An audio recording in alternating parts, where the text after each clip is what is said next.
Welcome, everyone, to this week's Deep Dive, where we like to cut through all the noise and really dig into some of the most fascinating news stories out there. Huge thanks, as always, to Alarms.Global for making this all possible. This week, we're looking at the period between March 31st and April 6th, 2025, and well, let's just say there was no shortage of things to talk about. It's true. It's one of those weeks where you can really see how interconnected things are on a global scale. We're seeing the effects of, geopolitical tensions, economic shifts, and even natural disasters all kind of playing out at the same time. It is fascinating to see those connections play out, isn't it? So I guess let's start with a country that seems to be taking things particularly seriously when it comes to preparing for potential threats. Sweden has just started this massive project to refurbish something like 64,000 nuclear bunkers. That's enough space to shelter about 7 million people. That's a huge proportion of their population. You don't see that kind of preparation every day. It is a really striking undertaking. It's not just a small-scale upgrade. This is a £7.7 million investment. So clearly, they're signaling a real concern about the current state of the world, especially with the conflict involving Russia and Ukraine still ongoing. It really makes you think about the potential for things to escalate further. Yeah, it definitely makes you wonder what they're seeing that perhaps the rest of us aren't. So beyond just the immediate concerns about the situation in Eastern Europe, what could this extensive bunker refurbishment tell us about Sweden's broader security outlook? Are they looking at the long game here, perhaps expecting even more instability in the years to come? It's a good question, and I think you hit on something really important there. This isn't just about one specific conflict. This is about a much more fundamental concern about the direction the world is heading in. It suggests that they see a future where global stability is increasingly threatened. So they're essentially investing in the long-term resilience and safety of their citizens. Quite a statement, really. Now, on a completely different note, let's talk about something that probably hits a little closer to home for a lot of our listeners, their wallets. On April 3rd, the U.S. stock market had a really rough day. It was the worst single-day drop since 2020. The Dow Jones, which, as many of you know, tracks 30 major companies, fell a whopping 4%. The broader S&P 500 was down almost 5%, and the tech-heavy NASDAQ took a nearly 6% hit. That's trillions of dollars in value just wiped out. And the reason for this sudden drop, well, it was directly related to President Trump's announcement of some pretty significant new tariffs, essentially taxes on imported goods. He put a 10% tariff on everything coming into the U.S. and then an even bigger 34% tariff specifically targeting goods from China. That move sparked major fears of a global trade war. And as you might expect, China didn't just sit back and take it. They hit back with their own 34% tariff on U.S. goods, set to start on April 10th. They also filed a lawsuit against the U.S. at the World Trade Organization. So the question now is, how do these tariffs actually impact the average person? What are the knock-on effects our listeners should really be paying attention to? So the most immediate thing people will probably notice is that things are going to get more expensive. Tariffs mean businesses have to pay more for imported goods, and those costs get passed down to consumers. That can drive up prices, leading to inflation, and that, of course, can have a big impact on how much people can buy. Plus, when there's a trade war brewing, businesses get nervous and hold back on investments, which can slow down the entire economy. It's a ripple effect that can really be felt all over, isn't it? And speaking of ripples, this economic anxiety wasn't limited to the U.S. There were some pretty dramatic swings in the Mexican stock market as well around the same time. Oh, absolutely. The Mexican stock market saw some wild fluctuations. There were initial reports of a 487% loss, which was definitely a reporting error. But even the corrected figure, a drop of 4.87% in a single day, is still significant. It really goes to show how much nervousness there is globally about this whole trade war situation. Investors are worried about instability spreading and impacting countries well beyond just the U.S. and China. In fact, the Mexican government's reportedly looking at emergency measures to try to calm things down. It's definitely a reminder of how interconnected the global economy really is. Now, turning our attention to a very different kind of crisis, there was a devastating 7.7 magnitude earthquake that struck near Mandalay in Myanmar. The human cost has been absolutely tragic, with over 3,000 lives lost so far and thousands more injured or missing. The damage is just immense. It's absolutely heartbreaking. The scale of this disaster is so overwhelming that local resources are just completely stretched.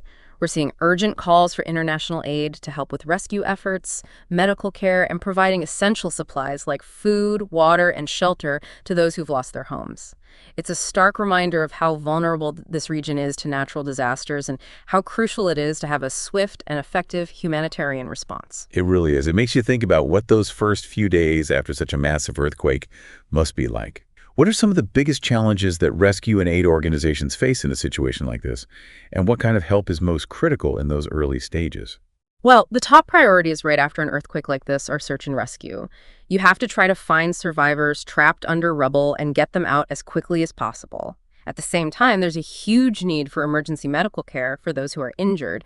Then, very quickly, the focus shifts to making sure that survivors have access to the basics, like clean water, food, shelter, and sanitation. And of course, getting aid and personnel to the affected areas is a huge logistical challenge, especially if infrastructure is damaged. That's where international organizations come in. They bring specialized equipment, expertise, and supplies that might not be available locally. Now, switching gears again, let's talk about some of the concerning developments on the geopolitical front. Iran announced that they'll be closing their airspace starting on April 7th. This comes at a time of already heightened military tensions in the region. You're right. And to make things even more tense, this announcement came right as reports surface of the U.S. deploying B-2 stealth bombers to Diego Garcia. What's particularly interesting about this is that these bombers were sent there after several Gulf Arab states reportedly refused to let the U.S. use their bases for potential operations against Iran. That kind of refusal from traditional U.S. allies is very telling. It really does raise questions about the dynamics at play, doesn't it? It suggests maybe some of these countries are hesitant to get directly involved, or perhaps they have different ideas about how to approach the situation with Iran. Either way, it definitely adds to the uncertainty and the potential for miscalculation. Exactly, it really does. You have to wonder, is this a sign of shifting alliances in the region? Are some of these Gulf states reevaluating their relationships with the U.S., or are they just trying to avoid getting caught in the crossfire? It's a very delicate situation.